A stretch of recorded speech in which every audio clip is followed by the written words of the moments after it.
Well, if there's one thing that I think it should come as no surprise to anybody, and this, of course, is always after the fact, we will always, if you think about the drip that's going to come over the next several years from the things that people knew that they kept their mouth shut about for various reasons, most of it is always about money and power, if not all of it is about that reason. But when it comes to the bullshit that they were fed for so long pertaining to the election and why, if anything, was the issue of Israel's genocide in Gaza going to determine the outcome of the election? Did it decide the election? It may have, but it certainly made the margin for Trump very sizable when it was all said and done. Yeah. New poll, Gaza was #1 issue for Biden 2020 voters who did not vote for Harris. That should come as no surprise to anybody. A poll released Wednesday by IMEU, which is it's like the International Muslim, I don't remember what the call letters are, but the IMEU policy project in YouGov found what few in the Democratic Party have been willing to admit. VP Harris lost votes because of the Biden administration support for Israel's genocide of Palestinians in Gaza. 29% of voters nationally who voted for Biden in 2020 and did not vote for Kamala Harris in 24 say ending Israel's violence in Gaza was the top issue which affected their vote choice. Is that any surprise whatsoever to anybody? This is an aha moment that all of a sudden, we're now thinking about. And we did it. Liberals. It's a surprise to liberals. Well, it's sort of like, they're just sort of now getting the memo, right? Like they're like, that was important. You guys thought that was important. I mean, but here's the problem, of course, as we all know, is that Trump's no different. So even though we know that's why, we can't have any satisfaction in that the result will produce a different outcome. That's what's so frustrating about it, because we do know that was the right move, but yet we still don't get any relief from the same problem. No. And Congress hasn't changed because, we look at the administration a lot, and we should. But just as much blame, if not more blame, also goes to Congress, which 86% of Congress has voted in support of funding for genocide. Most of the policies, when you look at certain policies, such as actually literally funding genocide, it's about 92% of Congress voted in favor. 92%. This is something that they're bipartisan, unanimously in support of, almost overwhelming. Let me tell you. And voting for a Republican isn't going to change that, because they very well support it, just as the Democrats do. So I think sometimes as leftists, because we have a tendency to, I was never a Democrat, so this wasn't a thing for me, but I have seen it where people believed so much in the party that they kind of harp on it, because it's like, you feel like there's supposed to be an opposition party. Right.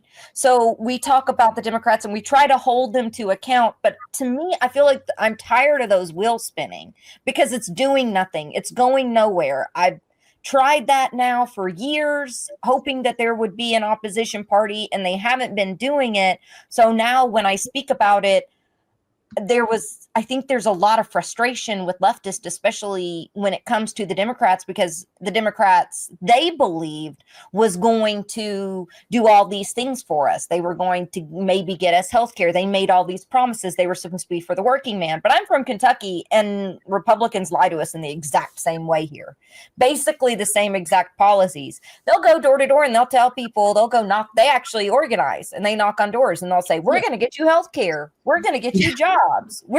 They make the same promises here.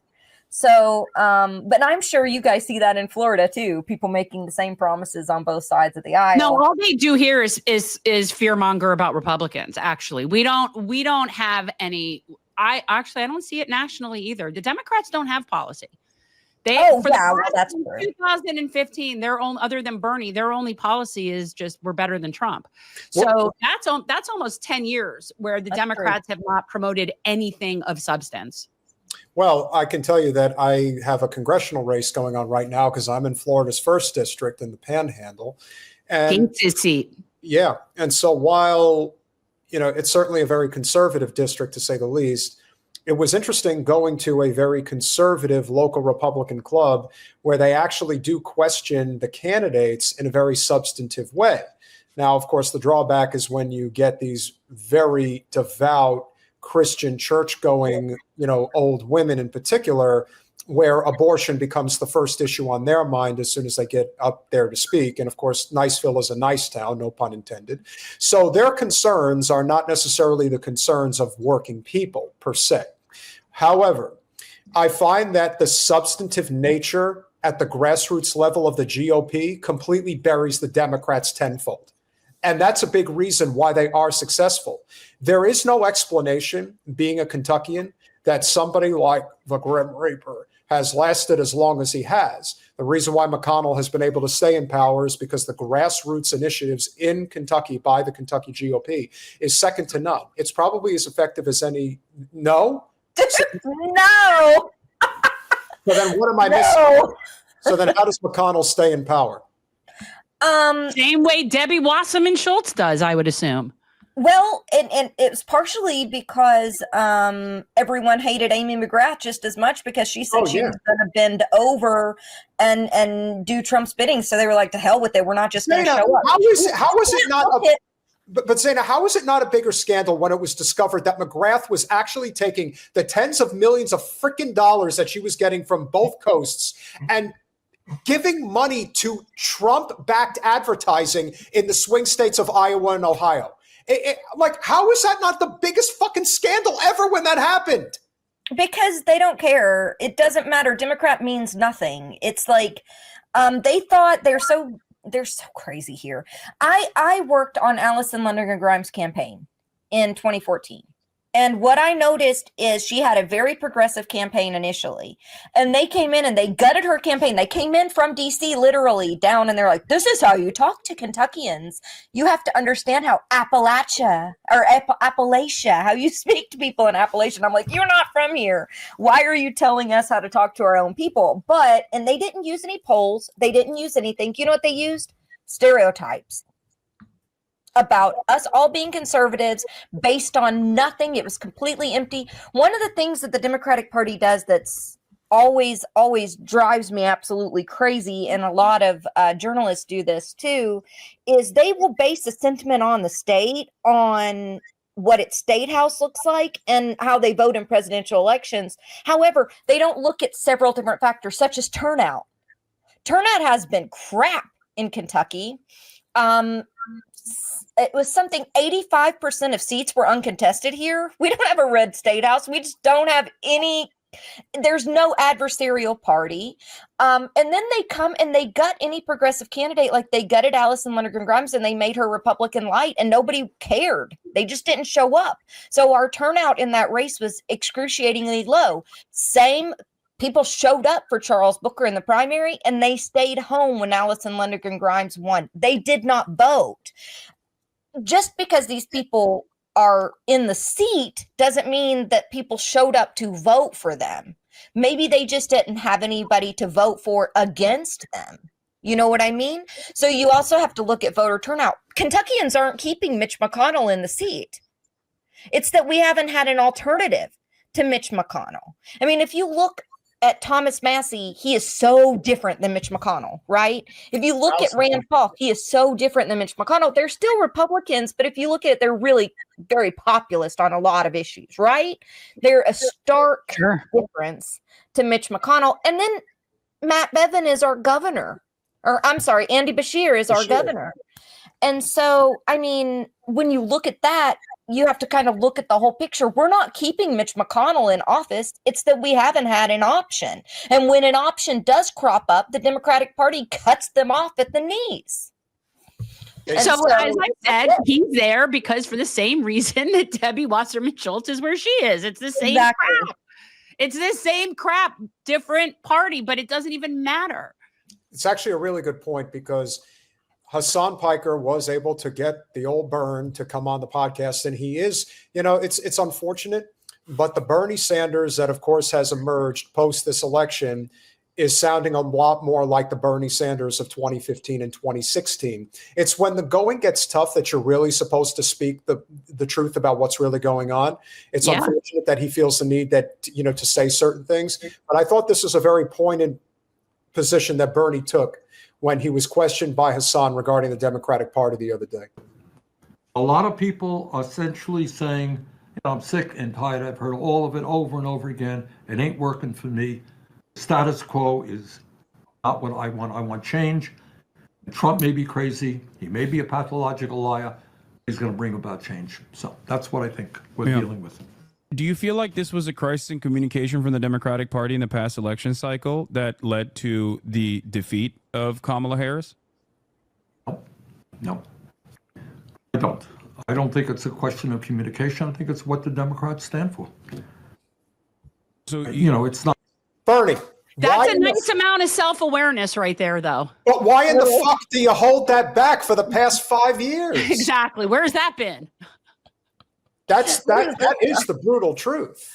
But Are it's they sort of kicking like, off hashtag resist 2.0? it's too late to say it now. Like, great. Thanks for that. Yeah, he's in no position to ever run again. And the person who was supposed to grab his mantle, and I think we'll transition to that in just 1 second, and you can really speak to this. Yeah, when everything is about playing not to lose, this is what ultimately ends up happening. Yeah. You end up being able to say what needs to be said when there's no risk involved in front of you. Exactly. That's why he could say it now, because so what? What the hell is the Democratic Party now? I mean, people really underestimate how much people truly hate the party now. They'll still win elections and the infrastructure is still there because it's a two-party duopoly and it's all funded by the billionaire oligarchic class at this point. But in terms of the grassroots enthusiasm of people actually getting off of their butts and really wanting to knock on doors and make the efforts and things like that, yeah. You heard constantly during the election, Zeynab, about how, Kamala had so many canvassers out knocking on doors. Yet you were paying them to do it. So, of course, they're going to do it. And did they really? I looked at some of the numbers and I was like, I had more people in one congressional race than they had in entire states. Yeah. No, they really like they always want to talk a big game. And it's always about money. But man, the Republicans are so much better at fooling the American people than the Democrats are. I can't believe Bernie went on with him. Well, Hasan is not, you could say he's a boat rocker, but at the same time.